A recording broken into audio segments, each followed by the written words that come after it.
la resaca de la Reserva Federal y con esa resaca saludamos a Alberto Iturralde, responsable de Días de Bolsa. Alberto, muy buenas. Muy buenas tardes. Alberto, ¿cómo estás viendo esa volatilidad de los mercados? Pero ya estamos acostumbrados, realmente no es nada nuevo tener estos movimientos. ¿Cuáles serían los niveles que deberíamos vigilar en estos momentos en el viejo continente? Vale. Antes de hablar de niveles, debemos intentar comprender qué está sucediendo. Mientras ustedes escucharán en muchos sitios que se atribuyen las subidas del mercado a tal o cual decisión monetaria o a cual dato de inflación, no. La subida se está produciendo porque mañana, viernes, es tercer viernes del trimestre, es decir, del último mes del trimestre, con lo cual esa, entre comillas, cuádruple hora bruja obliga a vencer contratos de futuros a nivel global.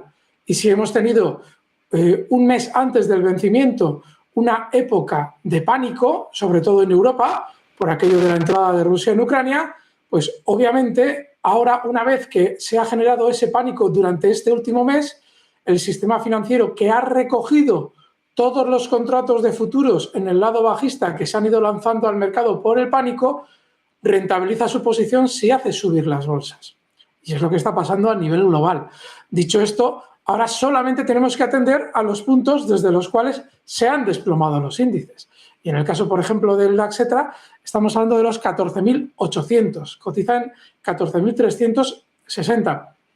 Cuando hayan hecho su trabajo, es decir, y aquí es muy importante entender que el último día de vencimiento no todos bailan siempre al mismo son. Si en el mercado alemán han hecho su trabajo, es decir, han conseguido cerrar en beneficio todos esos largos que el sistema financiero abre para cubrir los cortos que los inversores abren, pues obviamente el mercado alemán va a estar lento. Si no han terminado de cerrar esos contratos, subirán el mercado alemán, por poner un ejemplo, también sirve el español, todo lo que puedan, y es lo que veremos durante las próximas horas.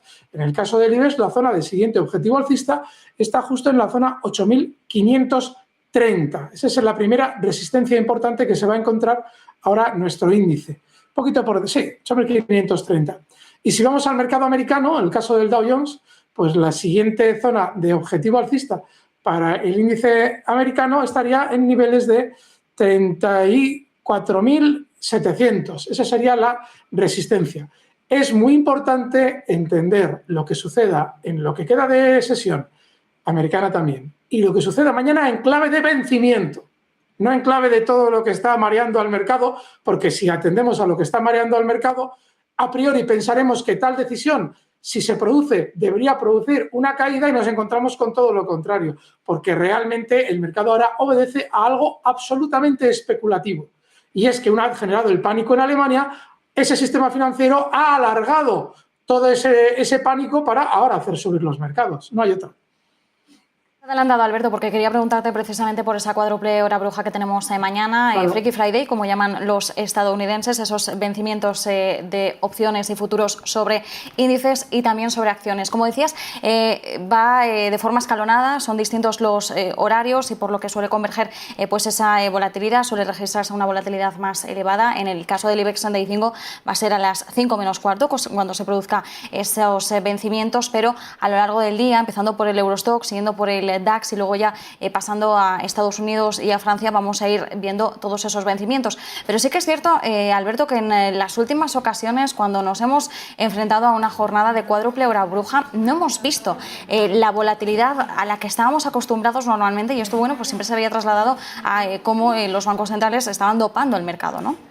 No, las últimas veces sí.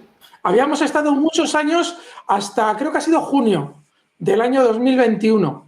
Pero tanto junio, septiembre y diciembre del 21 han sido súper volátiles. De hecho, me ha tocado, por suerte, intervenir con vosotros en esas fechas, justo el día antes. Bueno, la volatilidad de estos tres últimos grandes vencimientos ha sido terrible y tiene que ver mucho, pues precisamente con los ajustes que los grandes operadores realizan. Habíamos estado del orden de 5 o 6 años en los que nos acordábamos del vencimiento como algo como muy circunstancial y tiene mucho que ver con la razón que tú has dado. pero en junio del 21 cambió totalmente la partida. Y fíjate el que tenemos ahora. El que tenemos ahora está siendo muy, muy, muy salvaje. Y tiene que ver solamente con aspectos especulativos. Si en un vencimiento son 3 meses, hay que tenerlo en cuenta. No hablo del vencimiento del IBEX, que es de un mes, no.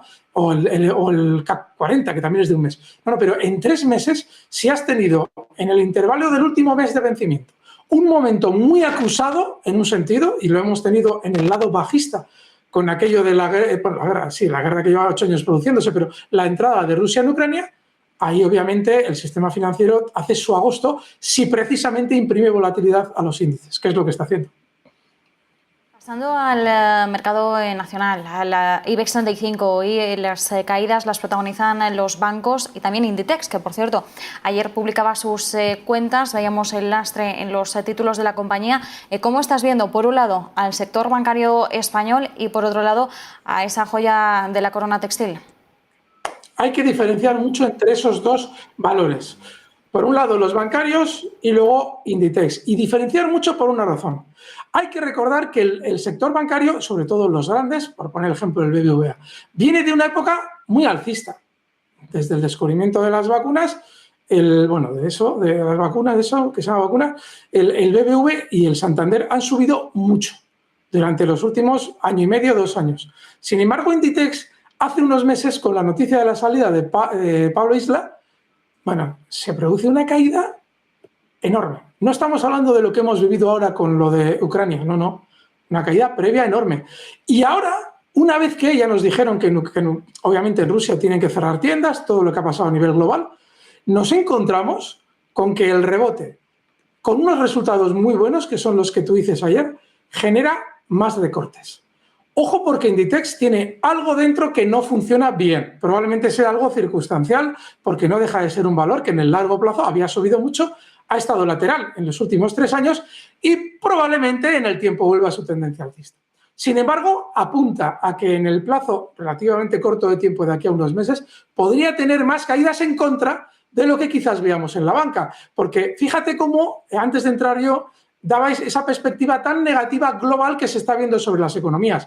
Y hay que diferenciar mucho entre el empobrecimiento progresivo que va a vivir la sociedad, que va a ser así de manera indefectible, no solo tiene que ver con pandemias y guerras provocadas por la OTAN, sino también por los sistemas políticos que tenemos, como por ejemplo en España, que sin separación de poderes concentra una gran corrupción y eso empobrece a la ciudadanía, y hay que diferenciar ese proceso económico de empobrecimiento con las bolsas. Porque si pensamos que por el hecho de que los ciudadanos se empobrezcan, las bolsas van a caer, estamos súper equivocados.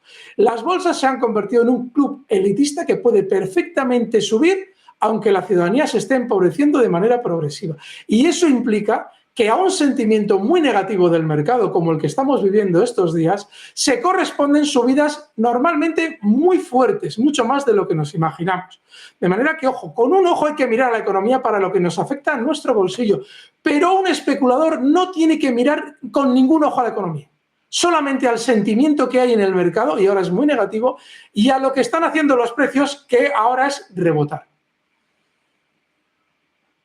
Iturralde, responsable de Días de Bolsa, como siempre, muchísimas gracias por el análisis. Gracias, fuerte abrazo. Bueno, pues ahí teníamos ese análisis.